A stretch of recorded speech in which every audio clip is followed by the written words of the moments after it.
Être le premier ministre du Québec, ça a été pour moi le plus grand honneur de ma vie.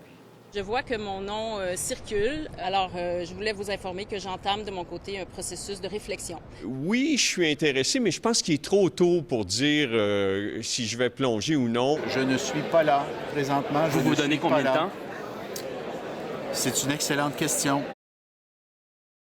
Qui va succéder à François Legault. Il s'en est passé des choses au cours des dernières 24 heures. Je suis très content de les retrouver pour notre premier panel de l'année 2026. Avec nous ce soir, Carl Bélanger, Amanda Simard, Émilie Foster. Bonsoir à vous trois. Bonsoir. Bonsoir. Alors, démission de François Legault, on vient d'entendre certains députés qui pourraient peut-être se lancer dans la course à sa succession.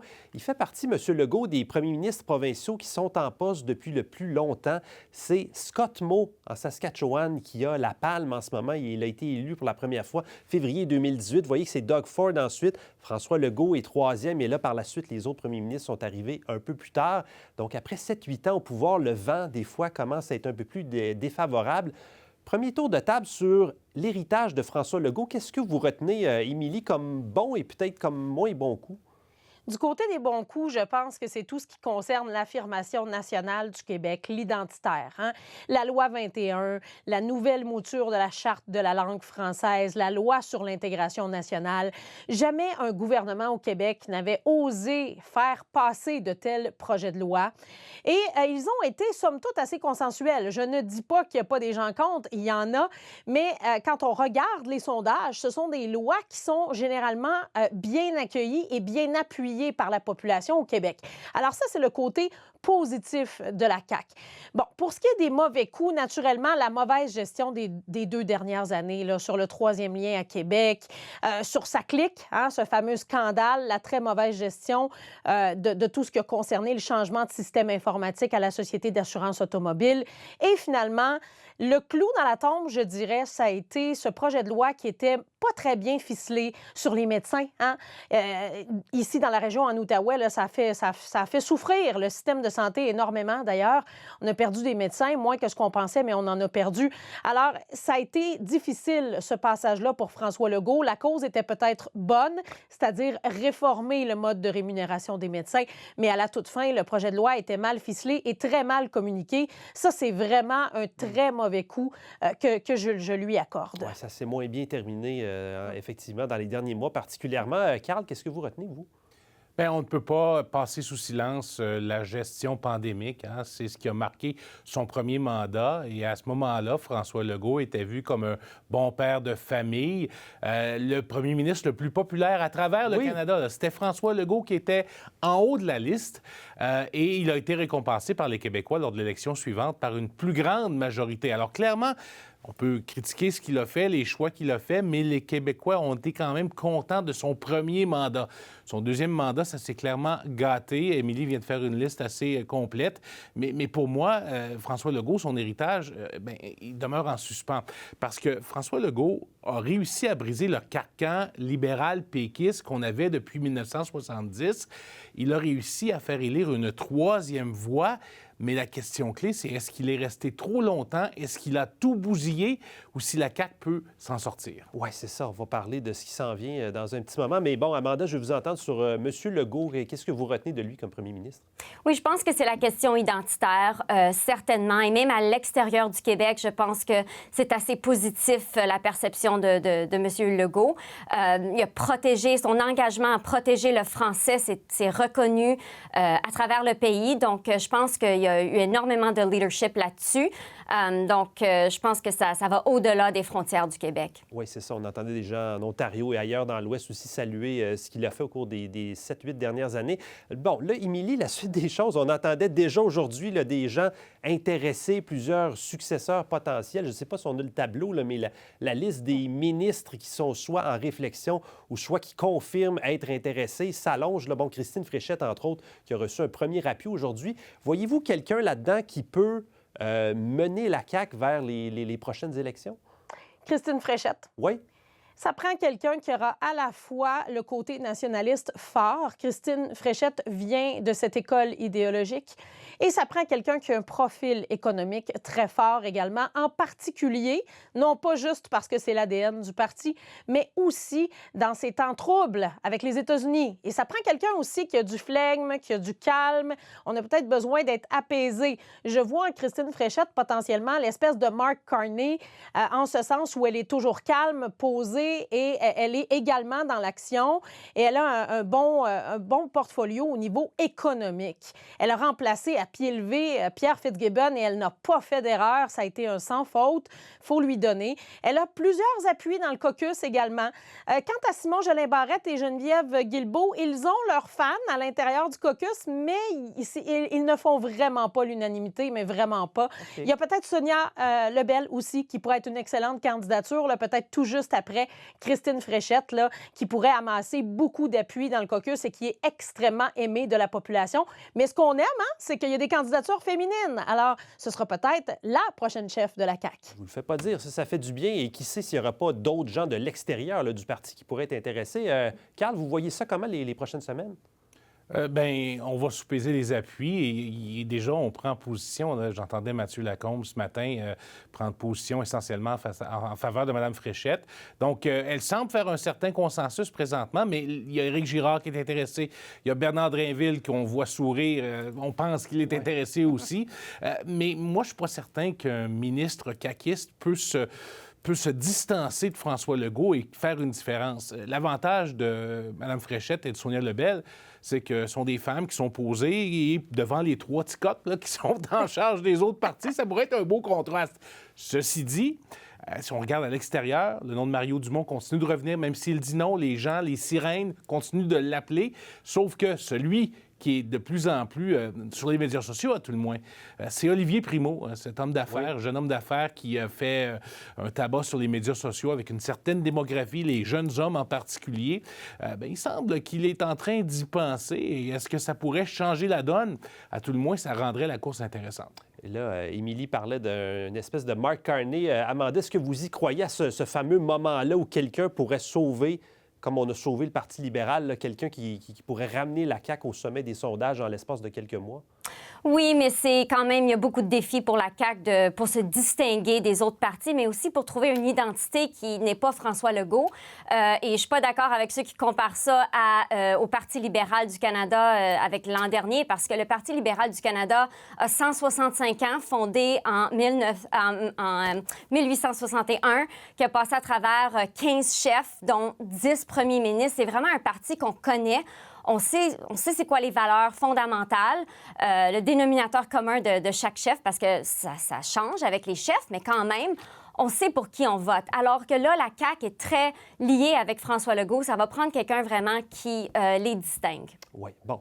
Là, on s'en va en Chine. Mark Carney est là-bas depuis 2 jours maintenant. Rencontre très attendue demain avec le président Xi Jinping. On pense qu'il y aura peut-être une espèce d'entente sur les tarifs. La Chine qui pourrait baisser les tarifs sur le canola, le Canada qui pourra baisser les tarifs sur les véhicules électriques. On va écouter la ministre Mélanie Joly qui a dit aujourd'hui, écoutez, c'est plus facile en ce moment de travailler avec la Chine que de travailler avec les Américains. Moi, je pense que l'objectif, c'est de travailler avec la Chine alors que le monde est en pleine perturbation. Et présentement, il y a plusieurs pays qui sont des puissances perturbatrices. Vous savez quoi? Les conversations ici ont été effectuées de façon plus prévisible et stable que parfois avec d'autres pays, dont notre voisin. Alors, mission délicate un peu pour Mark Carney. Carl, vous pensez quoi de ces déclarations-là? Est-ce qu'on pourrait ressortir avec de meilleurs résultats en Chine qu'aux États-Unis? Peut-être à court terme. La Chine voit très bien qu'il y a un différend entre les différents pays occidentaux et que les États-Unis ne font plus l'unanimité. Donc, veulent en profiter et diviser pour régner parce que la Chine veut avoir la suprématie mondiale en économie. Et pour le Canada, bien, la Chine, c'est le deuxième marché, c'est le deuxième pays vers lequel on exporte le plus. Alors, c'est tout naturel qu'on soit poussé vers la Chine à cause des des gestes et des actions de Donald Trump, il ne faut pas l'oublier. Maintenant, est-ce qu'à long terme, c'est à l'avantage du Canada de faire des affaires avec la Chine? On sait qu'il y a toutes sortes de problèmes au niveau des droits humains, environnementaux, l'espionnage industriel également. Donc, il faut faire très attention, sans oublier, bien sûr, la discorde que les changements de tarifs pourraient causer au sein de la Fédération, notamment les véhicules électriques. Là, si on enlève les tarifs chinois, Doug Ford ne sera pas content du tout. Alors, c'est à suivre. Non, il a déjà dit, M. Ford, écoutez, ce serait catastrophique pour l'industrie de l'auto si on baisse les tarifs. On aura peut-être le fin mot de l'histoire demain. Émilie, M. Carney qui marche sur une ligne assez fine, disons. Oui, il marche sur une ligne assez fine. La Chine, c'est la Chine. Carl vient de nommer tous les problèmes potentiels qui peuvent venir avec des marchés plus ouverts avec la Chine, avec des relations commerciales plus ouvertes. Quoi qu'il en soit, ça demeure notre deuxième partenaire. Et que faire d'autre dans les circonstances? Avec les États-Unis qui ne sont plus très fiables, même Donald Trump qui, la semaine dernière, disait « Ben écoutez, moi, l'entente Canada, États-Unis, Mexique, j'y tiens pas particulièrement. On n'a pas besoin de leurs biens, on n'a pas besoin d'acheter d'eux, on n'a pas besoin de ce qu'ils nous vendent. » Alors déjà, ça augure pas très bien pour le renouvellement de cette entente qui est cette année. Alors que faire d'autre que de se tasser et de pouvoir s'en aller en Chine et dire, écoutez, il y a un marché là intéressant qui est déjà notre deuxième bassin naturel. D'ailleurs, on a un déficit commercial avec la Chine. C'est peut-être une occasion de vendre davantage. Le pétrole, toute la question du Venezuela, hein? La Chine s'approvisionnait là-bas. Aura désormais les portes pas mal plus fermées pour s'approvisionner là-bas. Alors peut-être que le pétrole canadien pourrait venir à la rescousse. Ce serait de bonnes affaires pour le Canada. Donc, c'est un jeu d'équilibriste entre aller chercher davantage de relations commerciales tout en demeurant sur nos gardes, là, parce que avec la Chine, l'ingérence étrangère n'est jamais très loin. Effectivement, on ne sait pas si ça va être abordé d'ailleurs dans les discussions. Amanda, cette visite-là? Très importante. Oui. M. Carney a été élu avec le mandat de diversifier nos échanges et c'est bien beau l'Europe, mais à un moment donné, on ne peut pas ignorer la Chine. Donc, je pense que c'est une très bonne première étape de rétablir le dialogue et extrêmement délicat, mais ça doit être fait. Alors, voilà. On s'arrête au retour. On va parler whisky parce que ça divise certains premiers ministres. À tout de suite. On va parler de whisky. Vous vous rappelez probablement de cette fameuse vidéo du premier ministre de l'Ontario, Doug Ford, en septembre dernier. Regardez bien. So this is what I think about Crown Royal. Alors, il vide une bouteille de Crown Royal pour dénoncer la décision de la multinationale européenne qui est propriétaire de la marque de fermer son usine d'embouteillage dans le sud de l'Ontario. Il menace maintenant de retirer les produits des tablettes de la LCBO. Pas une bonne idée, a dit cette semaine le premier ministre du Manitoba, Wab Kinew, qui est allé donner son appui à des travailleurs de Crown Royal dans sa province. Notre province, Crown Royal, s'embauche beaucoup de monde. Nous sommes toujours d'accord avec une approche de Team Canada, mais ça devrait être une Team Canada qui fonctionne pour l'Ouest aussi. Alors, si on veut appuyer ceux qui travaillent en Ontario, nous devons appuyer aussi ceux qui travaillent ici dans le Manitoba. Un petit clin d'œil qu'on voulait faire, la diplomatie de l'alcool, littéralement. Amanda, est-ce qu'il y a des petites frictions dans l'unité canadienne? Oui, et n'oublions pas qu'il y a des emplois au Québec aussi là, pour Diageo.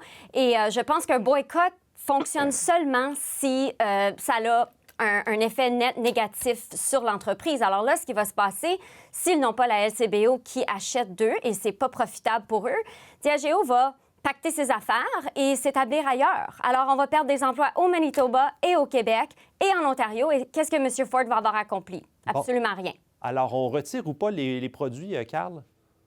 Je pense qu'on va loin, là, mais la formule a été éprouvée avec les vins américains et les produits américains. Alors, on veut la répéter, sauf qu'il y a des emplois canadiens en jeu cette fois-ci. C'est la différence. Sauf que Doug Ford, lui, les travailleurs du Manitoba, les travailleurs du Québec, il en a cure. Il a perdu ses travailleurs en Ontario. Il veut envoyer un signal aux autres entreprises qui sont établies en Ontario de ne pas faire de même parce qu'on va réagir très fort. C'est là l'ajout que fait Doug Ford présentement. Oui, et ça, ces images-là roulent en boucle. Je les ai vues même en Europe cette semaine, Émilie. Il y a un problème de calibrage là, chez M. Ford. Hein? Donc là, on n'est pas du tout dans la même dynamique que les alcools canadiens, américains. On enlève les marchés aux Américains. Ça, c'est correct, là, mais quand il y a des emplois au Canada, ça ne fonctionne pas. On ne peut pas faire ça. Ici, le Manitoba et le Québec sont impliqués. Donc, il y a un problème de calibrage. Il veut être capitaine Ontario, des fois capitaine Canada, mais là, il divise plutôt que de rassembler. Donc, ça ne le fait pas du tout. Moi, je pense qu'il devrait revenir sur sa décision et laisser sur ses tablettes les Crown Royal. Oui, c'est ça. Pour l'instant, ils sont encore sur les tablettes. Ils disent on va les enlever, mais c'est pas encore... Il ne faudrait pas qu'ils les enlèvent. C'est ça. C'est pas encore décidé. On verra bien. En tout cas, je ne sais pas si vous allez trinquer un petit verre peut-être en fin de semaine. Merci beaucoup, Carl, Émilie, Amanda. Merci. Bonne semaine. Au revoir. Merci.